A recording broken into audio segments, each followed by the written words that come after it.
Well, I was in the middle of making hype videos for the new Wolfenstein trailer, which has some hilarious backlash, as well as Borderlands 3 and a new game by Divinity Team, a continuation of Divinity Original Sin. I realized that maybe my audience, while it likes a break from kind of the hilarious and funny to point and laugh at, it doesn't in general. It still, I think, overwhelmingly enjoys laughing at crazy SJWs. And so instead of making all hype videos today, which didn't do amazing, I'm going to just mix it up. And I think that's probably the better way to deal with it. So I got an email a while back from a student at NYU about a games development professor slandering me, exclusively games, and others in class. Now, I've talked about how, the thing is, it's easy to look at game developers and paint them with a broad brush of the insanity that we see on Twitter. That's probably not reasonable. I think the overwhelming majority of game developers don't care about identity politics. They don't care about YouTube drama. They don't care about wokeness. They just like video games. Like many of the people that watch this video. By the way, if you just like video games, remember to like this video because it's going to be spicy and we're going to have some fun with it. Hopefully you'll enjoy it as well. I received a message from somebody who was an outsider looking in on a conversation. I have actual written evidence of all of this, so it's going to be great. A conversation was being had in class about the Brie Larson controversy. And somebody mentioned my channel and exclusively games. Then that person was asked about that, so there was a link sent in the class Slack page. Then the professor intervened and scared them both. In my opinion, it's kind of a threatening message. And this person in the game development school said, I don't agree with games having to be political and can think of many games that are examples of this. I was also offended that she called you transphobic, as I've never felt that way when consuming your content. I'm assuming her accusations of harassment and being banned from events is about your interactions with Christine Sprankle 2 years ago. I struggle to support you against so many SJWs when a simple Google search provides slanderous game journalists talking about you. It was frustrating to me as you're my main source of gaming news and one of the only content creators I trust. It appalls me that other students in my class are subjected to her slander, having to sit through all of that and all of the slander and SJW and actually watch all of your content to know your real feelings. Please be courteous with your use of this information and names. Thanks for your time, and you're awesome. Well, fan, I appreciate you, and I appreciate your support. Absolutely don't get into any trouble.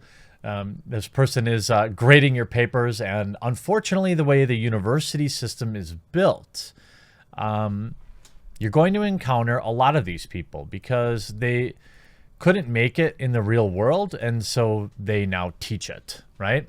And just like social justice games journalists, the same applies for these professors. They use video game journalism, video game education to spread their rhetoric, their activism. And this is the answer to the question of how come so many game development people are far left ideologues, whack jobs. And I've always said, obviously considering yourself on the left, awesome. Considering yourself on the right, awesome. When you get out to the extremes, where you're willing to lie to students in your class about a YouTuber, that's when I have a problem. So the conversation, I I cut out most of it because the best part is here, the teacher's response. I know who the teacher is, but there's literally no value in calling them out publicly because we already know that most universities are, quite honestly, indoctrination factories, and here's more evidence of that. So exclusivelygames.com was linked in the school chat, and also, I guess, the quartering. Games journalism without politics made by, and then it looks like this person linked my YouTube channel. Now, I've tried to get in touch with the actual person who posted this to no avail. I didn't want to get like creepy level of stalking of them. So this is posted by some outsider. I figured out who the professor was and was able to verify that they work there. So that's the most important thing. The teacher interjects, "Hey, not sure if this post was made in response to a general conversation I missed earlier when I stepped out of class.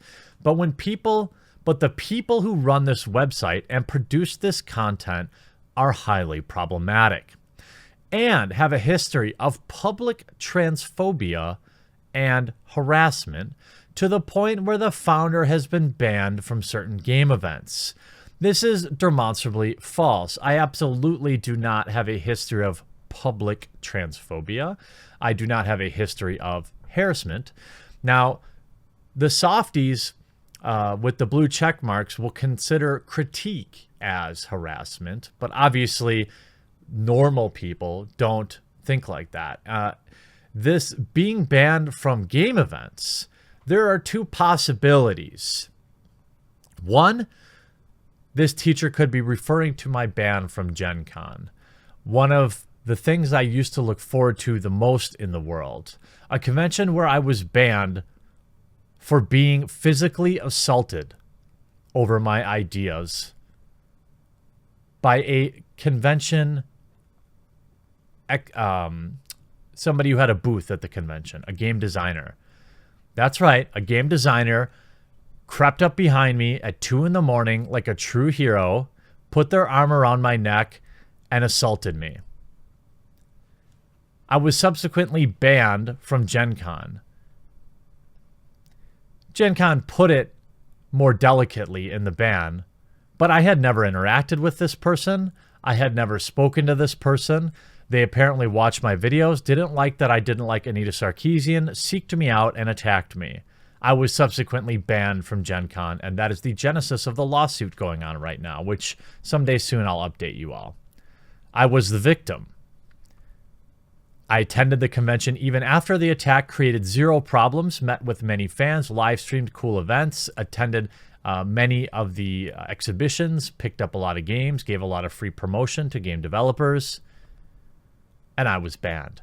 The second possibility this person might be talking about is my ban from Magic the Gathering, another game run by insane far-left ideologues.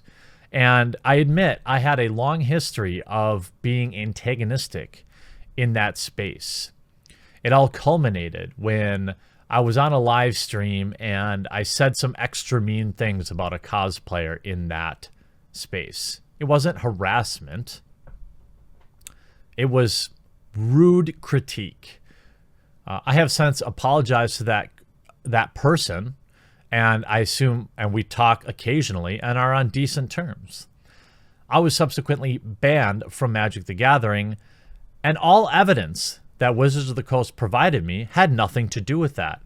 They didn't like that I had posted. I mean, if you go back and look at the actual evidence video where I show what Wizards sent me, it was literal Pepe memes and me making fun of other content creators. So was I a dick? Yes.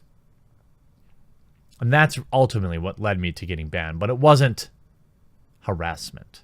And I've grown a lot since then. I try to use a little less venom, a little less vim and vigor when I'm critiquing things. And some of the stuff I said back then was just flat out mean.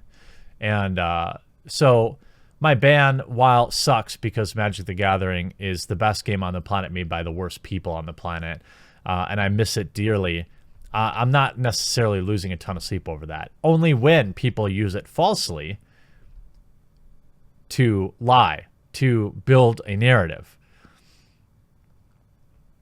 They continue. Also, all media is inherently political. Now remember, this is a professor at NYU teaching game development. All media is inherently political.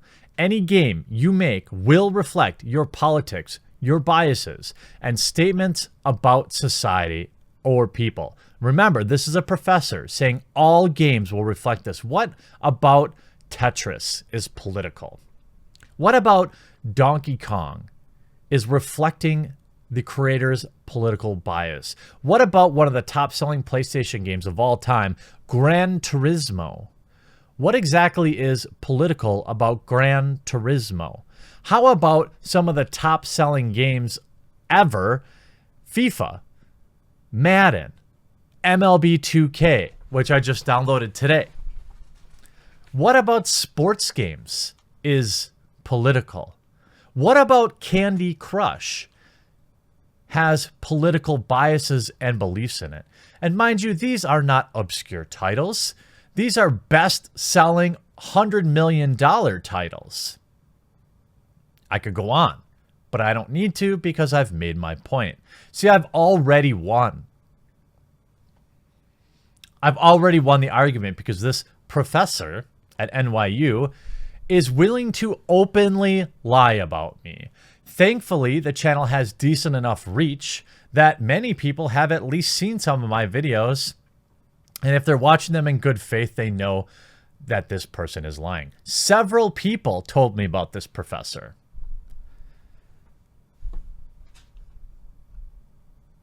She continues. People who make this argument of games without politics generally don't want to be critiqued for their poor treatment of marginalized communities. What? What? Citation, please. How is Tetris mistreating marginalized communities? And hey, you know, you're happy to slander me and say all sorts of liable statements about me to your students at NYU. Why don't you come on my show and debate me? Why don't you come on and tell me how I have treated people poorly? Why don't you come on and tell me how John Madden football is inherently political? I would love to know. I would love to know the political statement that Crash Bandicoot is making. Tetris, Candy Crush, Clash of Clans, Fortnite, Apex Legends. Although Apex Legends is a little spicy. And then you can see where, in my opinion, this is a veiled threat. It's just my opinion.